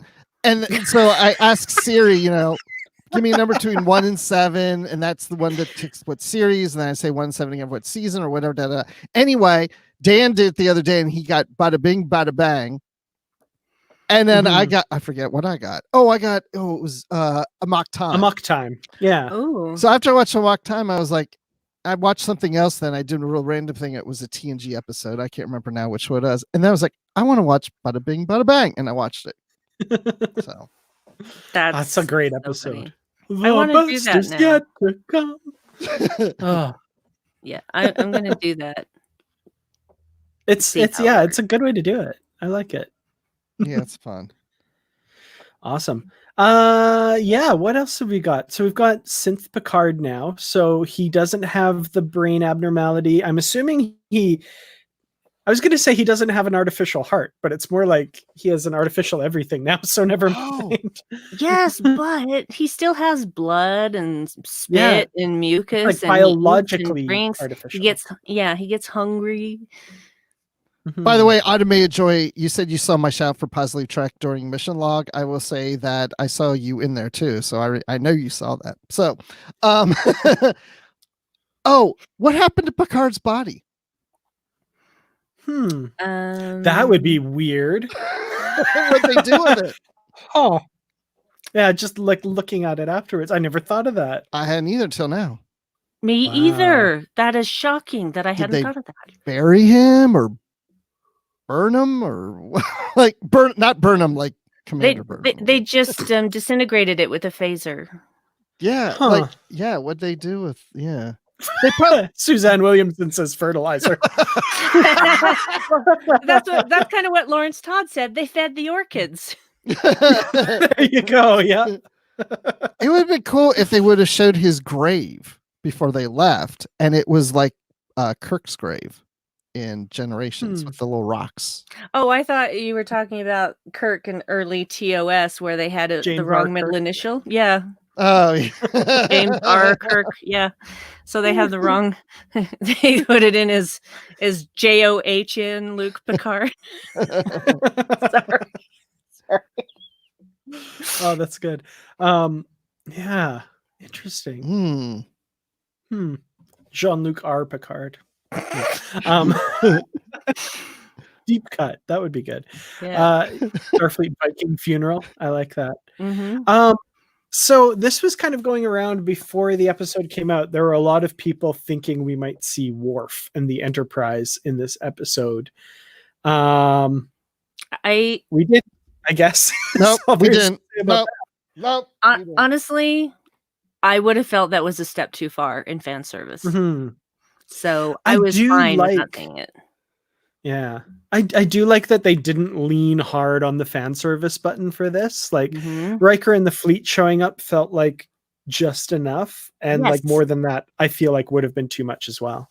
Yes. Yeah. No, I'm with you on that. I mean, it would have been cool to see the Enterprise. It would have been cool to see the Titan and stuff. But I was kind of glad that he didn't say he was on the Titan. I like the fact that, it's a different ship because it just makes the Federation feel bigger. It's not always the same ships all the time, you know? Yes. So, yes. And for all we know, the Enterprise was there. We don't know. It's true. Could have been. We just couldn't see it. It's somewhere in the back, hanging out. I don't know. Right behind Riker. It's like hanging out. Yeah. Riker was like, ooh, can I captain the Enterprise? Starfleet's like, no. No. Damn it. Okay, Zheng He, I guess. Fine. That's cool. Yeah. I just wonder where the set was. Was that a redress of like one of the Discovery bridges? Because the chair looked like a Discovery. It was the Discovery Bridge redressed. Yeah. So they took out the see-through panels and then they replaced all the monitors with like LCARS style monitors, basically. Yeah, that's kind of what I was thinking. They probably did. Yeah. Well, that just makes sense. Yeah, it looked good enough that I didn't realize that until I looked it up and read that later. So, okay. Yeah. I figured that's what they did. So, yeah, I didn't know that it was mentioned somewhere that's what they did. So that's cool. No. What else? I'm just scrolling through some things. Was there anything? Well, butterflies. Oh, Laris and Shaban. I was like, we're gonna see them in the final episode again. I didn't. It just wasn't time. I don't think. No. I wanted to see them again. It was just wishful thinking on my part. I think I love those two. Yeah. I do too, and I believe we'll see them again. Oh yeah, yeah. Because they were so popular with fans that I think they would want to bring them back somehow. Yeah. I feel like if they hadn't exploded in the popularity that we've seen online, they probably wouldn't. But like now they're like, oh, let's write them apart in season 2 because people seem to really love them. Because that's basically what happened with Peyton List, who plays Narissa. She was basically so good in her audition and the first few scenes she did. They're like, okay, let's write this character into the rest of the season because we love her. Mm-hmm. Yeah. Sorry, I'm just kind of going through a summary of the shows, just seeing if we missed anything that we didn't talk about. I think we kind of got it. I'm going to mention one thing that didn't take place in the episode, but took place on the Ready Room after show with Will Wheaton, and that was Allison Pill and Patrick Stewart as the guests. And I did not know who Allison Pill was before this series. I have no previous experience with her. Mm-hmm. And I fell in deep, passionate love with Allison Pill during that interview. Really? If for no other reason than her laugh. But it was so much more than that. She is just one of the most delightful people I have ever seen. And I love her. I just remembered what I was going to say earlier. Somebody was right before seeing this episode, like the day before seeing this episode, I'd read some random comment online by someone who's a huge Alison Pill fan and was wondering why they weren't connecting with this character of hers as much as they had her previous characters. And they said, it's because like every single one of her characters has had this huge grin on her face. And I love it. Like she just radiates this warmth. And Girardi has not had that because has these darker turns in her character and that sort of thing. And I was like, oh yeah, that's true, because I love her in other stuff as well. The Newsroom, that's where I totally fell in love with her. And I can't wait to see this interview. I haven't seen it yet, but I just love her. But then in this episode, they made up for it because we got like 50 of her heads all with that huge grin on. I was like, oh, well, just the look on her face when she's like, I'm breaking you out to John. I'm breaking you out. Let's go. I used to think I wouldn't make a good secret agent, but now I kind of think I have a gift. It's just, yeah, and I love the scene when she walks in. Picard doesn't just like sit up or look at. He just lays there with his eyes. Goes, yes, like what do you want? Still here. Yeah. No, that's cool. Yeah, I saw that Ready Room. I thought it was interesting because, Will Wheaton, of course, had worked with Patrick Stewart for so many years and has been connected with him. And so many times you see Will Wheaton doing these interviews and he's just like a kid in the candy store and oh my gosh. And he was more, toned down. Yeah, because it was Dad. Yeah. I mean, when he Dad talked to Patrick Stewart, it was just more serious and stuff. And then he talked to Alison Pill and he would get kind of that energy up, but then he's back with Patrick Stewart. Because Patrick Stewart is daddy, space daddy. Yes. Oh, I can't wait to watch this. He was on his best behavior. That's so sweet. He was. Yeah.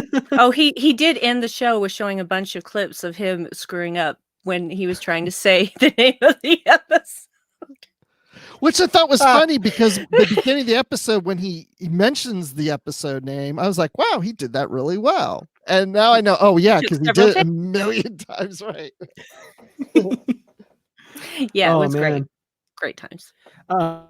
Says I want Will Wheaton and the Ready Room back for every series now. I think we've said something similar too. I would love him for Discovery and Lower Decks, maybe even. That would be cool. Well, yeah. He did say in this episode at one point, I can't remember exactly where, but he did mention that the Ready Room was the official After Trek podcast. So, or not podcast, show. Show, right. He said Trek, not Picard. He said Trek. So I'm feeling like this is going to continue, that they finally found the thing that is working. Well, yeah, because and I think in these episodes he said your guide to all things in the Star Trek universe or something like that. Was one of the taglines. Mm-hmm. And wasn't the after show for season 2 of Discovery called The Ready Room and it was on Facebook Live? Because I never really watched that. But I think it was called I never saw it either. Mm-hmm. Yeah, but that I don't think worked as well. Yeah. So I think they finally hit their stride, and I like all of the stuff that they put together. I like the behind the scenes stuff. I love the stuff about props and makeup, and this, the bit about music. I love all those behind the scenes things. So I want that for all the series. So please continue that. Yeah. Thank you. I agree. I'm with Brandi, CBS. Do it. Agreed. And as we all know, CBS always listens to me.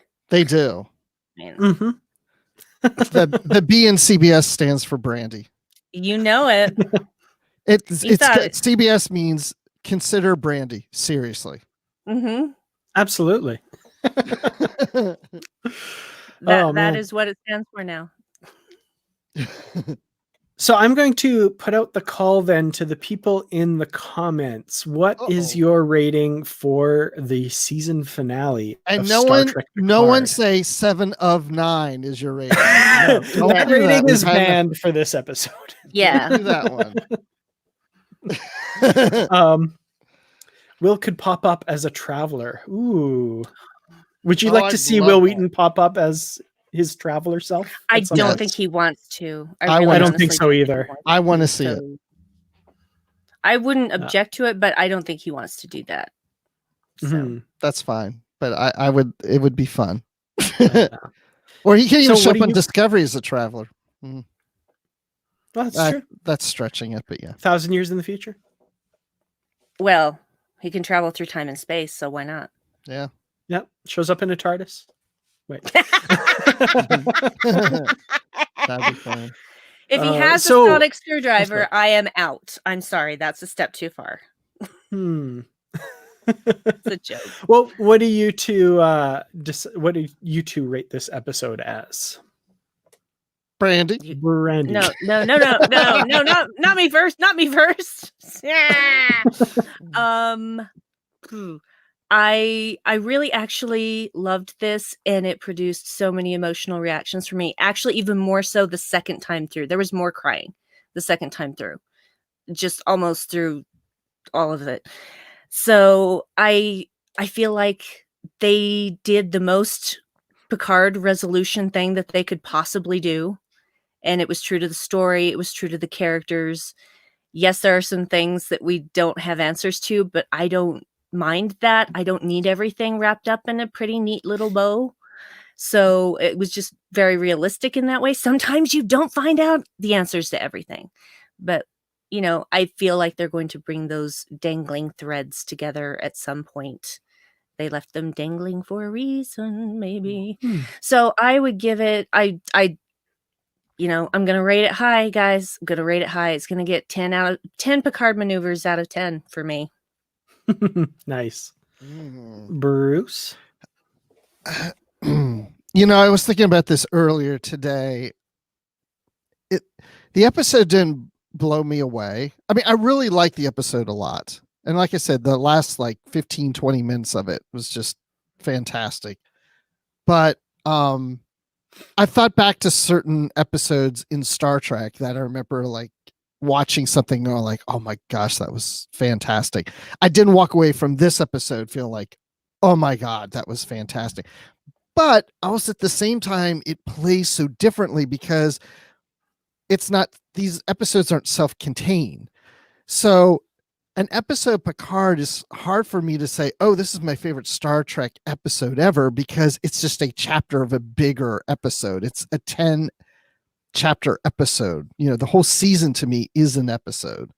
But I think the thing I really loved about this was the ending. I loved how they worked in Data.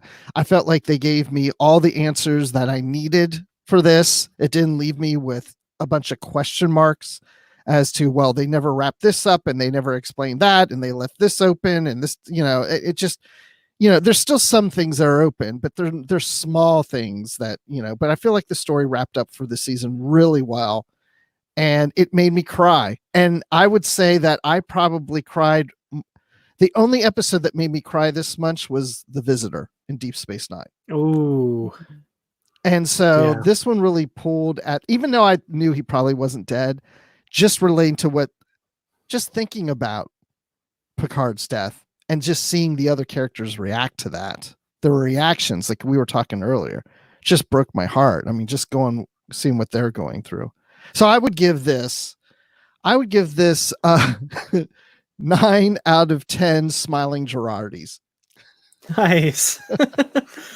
Yeah, for me, the first part and the whole synth versus Jad Vash thing, to me, it felt a bit rushed. And so initially, while I was watching it, when it got through that part, I was sitting at about an 8 out of 10. I was still really enjoying it, satisfied with the resolution, just was like, this is a bit rushed. I don't know why they're going through this all so quickly. And then we get to the coda and the whole thing with Picard and Data. And I'm like, oh, this is why they were setting time aside for this. And all of that was just so moving and so heartfelt. Which is amazing. They somehow made Nemesis better. And I'm not saying that because I loved Nemesis. I'm saying that because I didn't really like Nemesis, and it made that better in my mind. One of the second time in the episode that I kind of broke down a little bit was I was emotional during that whole conversation, but at the very end, when Picard's leaving and he says, "Goodbye, Commander," and Data says, "Goodbye, Captain." I was just like, even though they've admitted that they love each other and there's that relationship, it comes down to the relationship between an officer and his captain. And there's just something about that, the earnestness that Data brings to that relationship. And it just made me really emotional that these two comrades have this connection across time and space, you know, transcending death, like just all that stuff. It was so good.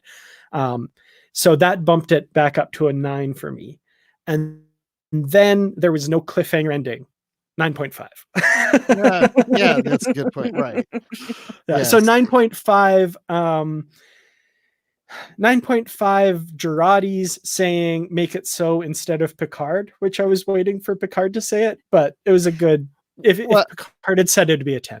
You know, there are two things that you just said in there that are addressed in the ready room. Oh, I was just going to say that. I knew Brandi was thinking it too. Yeah. I have been good about watching it before doing this, but I just did not find the time today. I think it was the 2-hour nap that ate up most of the time. But that's nice. So going to the comments, we've got kind of a mix of ratings here. Jared Cooper says 8.5.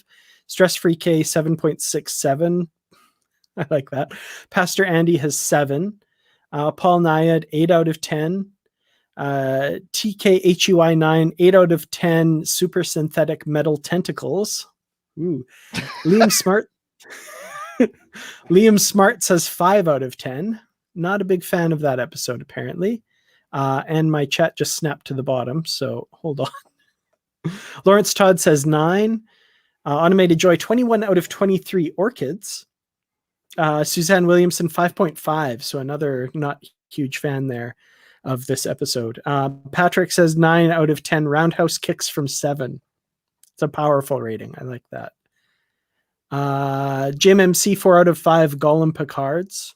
So some good ratings there for that episode, and some not so good ratings. So a bit of a mixed reaction there. I want the people with the not so good ratings to come on live with us and tell us why.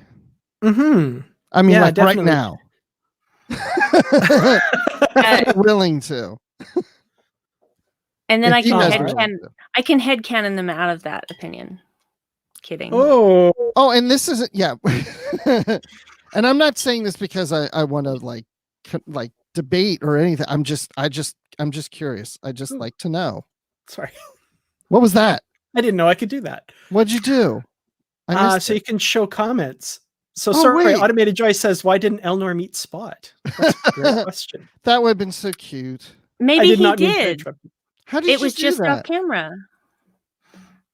I just moused over the comment and it says show, and I can show it. Oh, I feel like because it had probably been several weeks since the end of the altercation with the Romulans and them actually leaving and going on their own, I'm sure that Elnor played with Spot many a time. Mm-hmm. That could be a short track. Elnor meets Spot. Yeah. I would would so love watch that. that. That would be great. Oh I my would God. too. That would be so good. And Liam Smart has a message for Brandi there. So you'll have to headcanon me out of that tomorrow morning, Brandi.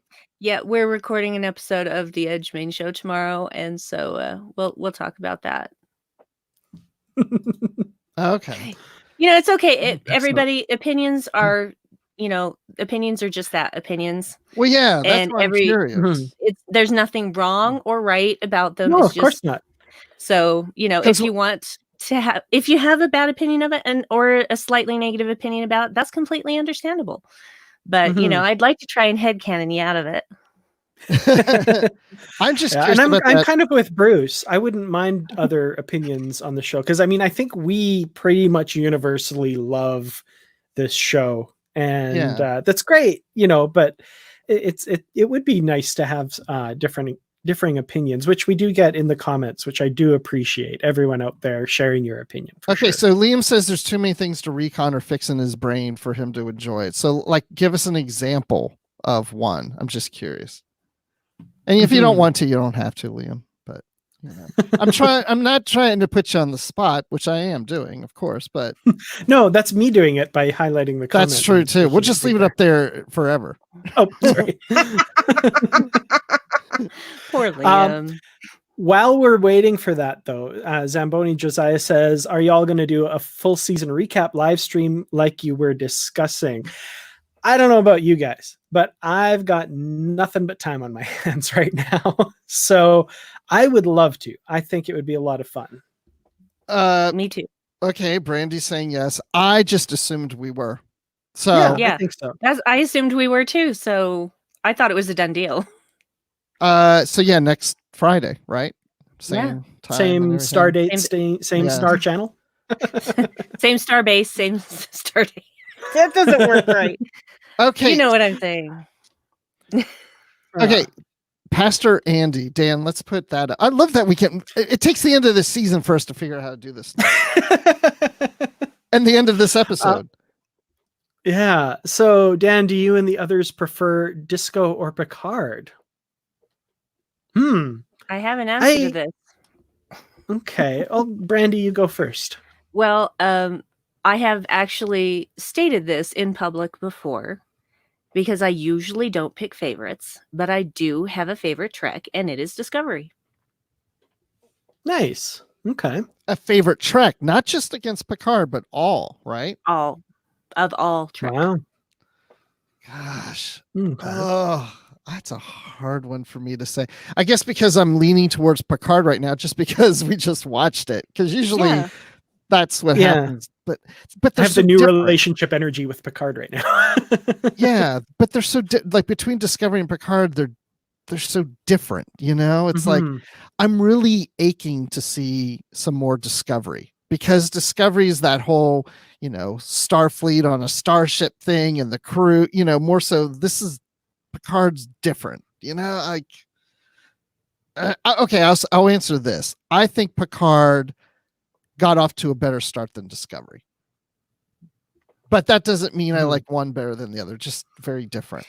Well, Picard had the benefit of having an established main character that everybody knows. Right. So. And it had that kind of built-in excitement for sure. Yeah. So it had a leg up on Discovery in that regard. But I totally understand that. I totally get that. And I think the producers of Picard, who also, you know, worked with Discovery, I think they're all kind of getting their groove. You know, they're hitting their stride. They're hitting their stride. Yes. Wait, what else is in here? Oh, Liam, how did Riker? Wait, you got to put his comments up, right? Right after Pastor Andy. But I'm going to answer this. Oh, I'm sorry. Yeah, that's right. You didn't answer it. It's all good.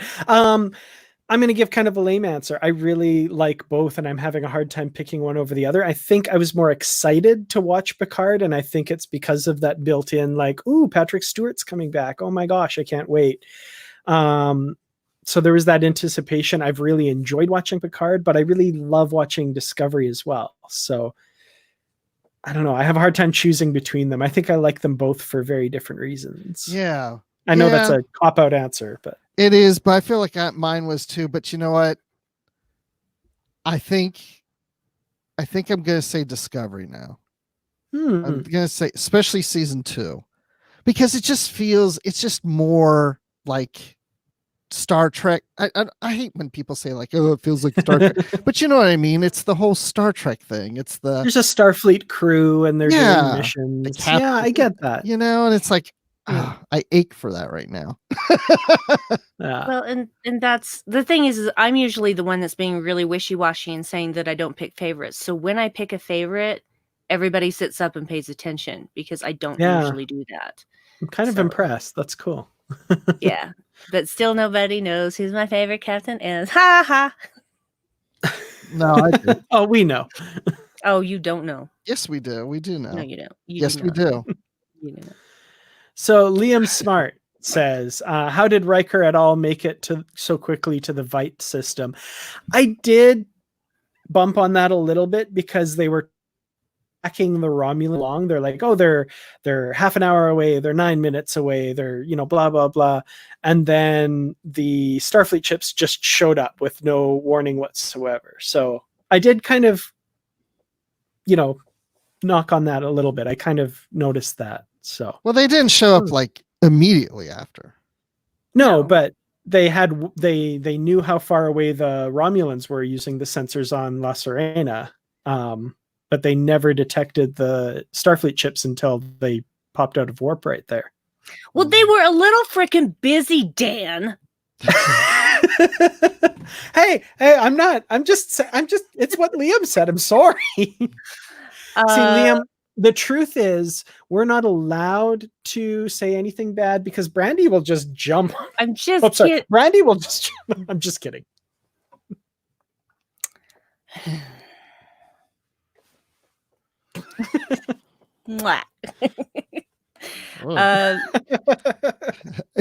It's very disturbing to be down here when that's going on.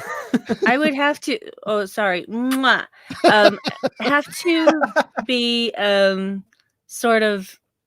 I don't know exactly the time flow of how everything happened in between part 1 and 2. I mean, some of it seems like it's instantaneous and some of it's not. I can say we don't know what kind of warp capabilities these particular new ships have. So yes, I'm going with, hey, maybe they have the slipstream drives now. Yes, because in the novels, and I know they're not connected, but in this same type of time, and definitely in this, well, the novels haven't even reached this time frame, but in the 2380s, a lot of the ships were being constructed with slipstream, so that definitely could be a factor with this. It's just my guess. I love that. That's in my head canon. I love being in Brandi's head canon. It works for me. That's because I'm ever so reasonable. I laugh. All right. Okay. That's what I'm going with. What else do we have, Dan? I like these. Pick another one. Okay.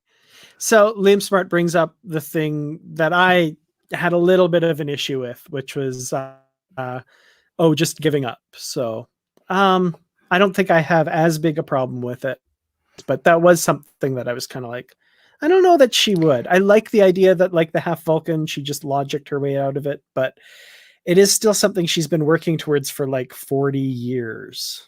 So yeah, well, that's the thing. It was a tactical decision. Mm-hmm. And again, as other people have pointed out, that doesn't mean she's giving up. Yeah. That does not mean that at all. She just knew that this wasn't the time and place to do this. Yeah. So, but someone that committed, they're not going to give up. Yeah, I totally agree. That didn't bother me at all. I mean, I just felt like it was, okay, this battle is over. The situation is in control. If we take this any further, there's all these Federation ships, the destroyer is not doing anything. We'll be back. It's like, how many times have we seen things where the bad guy's like, I'll get you next time, so and so, and not that felt quite that way to me, but I don't think. I think she's smart enough to know that, okay, there's a better time to deal with this. And also Starfleet, and someone else pointed this out. Who is it? Oh, Lawrence Todd. Starfleet may not know who all of the Romulan agents are in Starfleet and on Earth. Yeah, that's true. So she's still got people on the inside. Yeah, definitely. The other point Liam makes, and this one I'll just totally refute. He says they can't make contact with Starfleet, so how did they know he needed help with the first contact situation? They said that in the episode that Riker basically, after Picard left, basically went to Starfleet and said, we're not going to let him go it alone. And he knew where the planet was thanks to his daughter being the one who figured it out. So he assembled the fleet and got them there.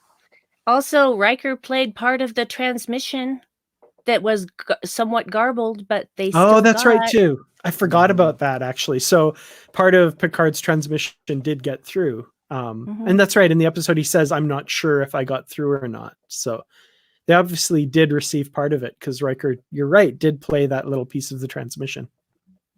Mm-hmm. So that's how. There you go. There you go. Those are interesting. Anything else in there? I like Jared Cooper's question to us, Dan, and of course, Brandi is included in this. But here we go. Of all the dangling threads and opportunities, what would you like to see a novel written about first? Ooh. Yeah, I'd have to think about that. Well, first of all, I do want to see the Elnor Spot thing, but not in a novel. No, you can't write an entire book about that. You know, I want to see, I know, I have an immediate answer for this, and I apologize. I want to see a high fantasy novel set in Thad's world that he created. Oh my gosh. Oh my gosh. That's good. I love it. I was gonna say that, and this probably wouldn't happen right now, but I would like to see a novel about what has happened to Narek. Like, you know, where did he go? What he's up to? Maybe. Or even his backstory a little bit too, like the Josh washout he calls himself. Like that would be interesting. Yeah, no, I think you're right. I think a Narissa and Narek backstory might be interesting. Yeah, that could be cool. Yeah, it's something. Yeah, more. Yeah, like a Romulan novel. You know, not just about them. They're like maybe the leads in it, but it's really, you know, prior to this, more focus on the Romulans. Yeah. So like we had Star Trek IKS Gorkon novels, we could have Star Trek Jat Vash novels. Yeah. Or something. Yeah. Or, you know, another thing is like a novel about this Borg cube before, you know. Oh yeah. Battle and lead all that lead out to that. And the assimilation of Ramda's ship. Yes. Or even just something set on the Borg cube, because it's been there for, what was it, 16 years if you count the days it's gone without an assimilation kind of thing. So but like I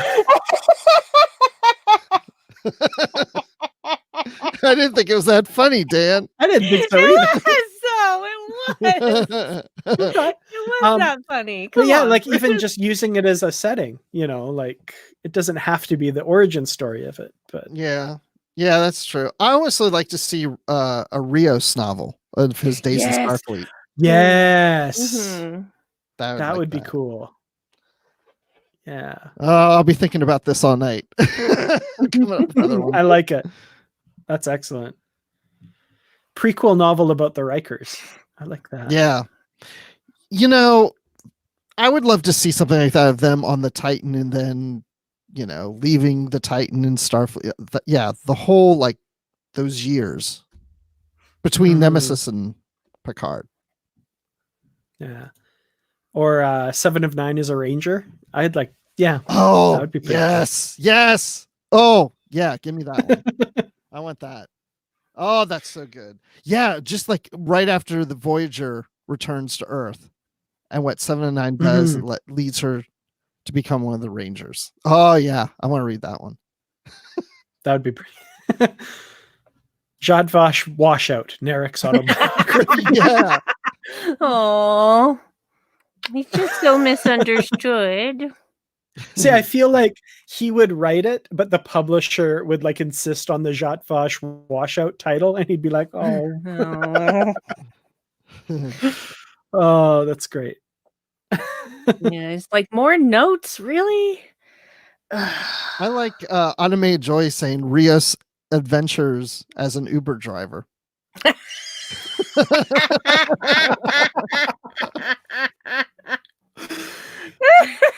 I like it. Like a series of short stories or something like that. Yes, that From would his work. perspective. That's a good idea. How about we just have a novel that's full of different short stories about different characters? Yeah. Oh, can you imagine the hijinks with the holograms in that novel? Oh, right? Man. That would be amazing. And that way you can include all of these different characters and, you know, give us a little slice of life before this happened or life after this happened or something like that. Oh man, we gotta get in touch with Margaret Clark right away. So you know what I want to see is you guys familiar with the game show Cash Cab? Yep. Yeah. I want to see a Rios Cash Cab thing. Somebody gets on the ship and he's like, okay, you ready? This is a game show here on the ship. I'm going to ask you several questions and see if you get any of them right. And then you can win all this cash or these bars of gold pressed platinum.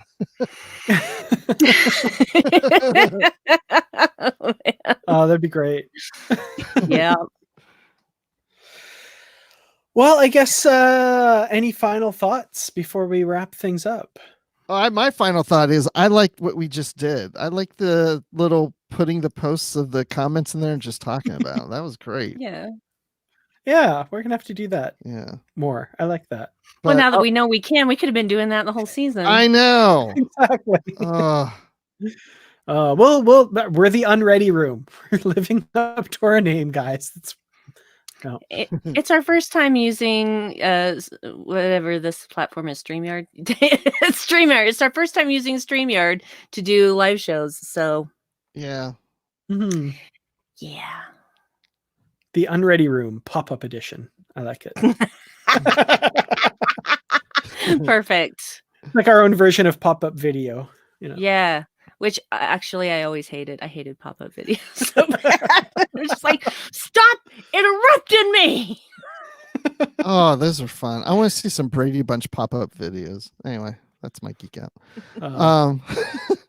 Final thoughts. I don't really have any final thoughts. I think my final thoughts will come out on the next live show. Yeah, let's next week we're going to do this at the same time, I think, and maybe after that too, if this continues to go on for a while as it promises to, or should, in order to flatten the curve. But anyway, I think lots of live goodness in the future. Thank you, Lords Todd. It needs the ploop noise from. I was trying to think of how to onomatopoeia that. Ploop is good. Yeah, well, Dave did interject a ploop. So. Oh, ploop. Ploop. Yep. Just imagine it. Mm-hmm. Yep, I can, unfortunately. All right. Well, thank you all so much for watching. We'll see you, I hope, again next week, and we'll talk about Picard as a whole and probably a bunch of other stuff. He's a whole? Picard as a whole, Picard as a synth, Picard as a whole, human, all the things that Picard is. Picard has holes. Everybody has holes.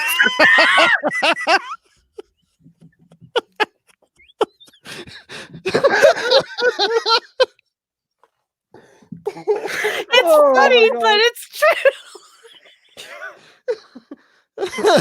It's just like the most random thing you would ever. We're talking about the season finale Picard, and what we get from it. Picard has holes, many of them. Yep. Picard has holes. Good night, everybody. Even his new synth self. Maybe they give him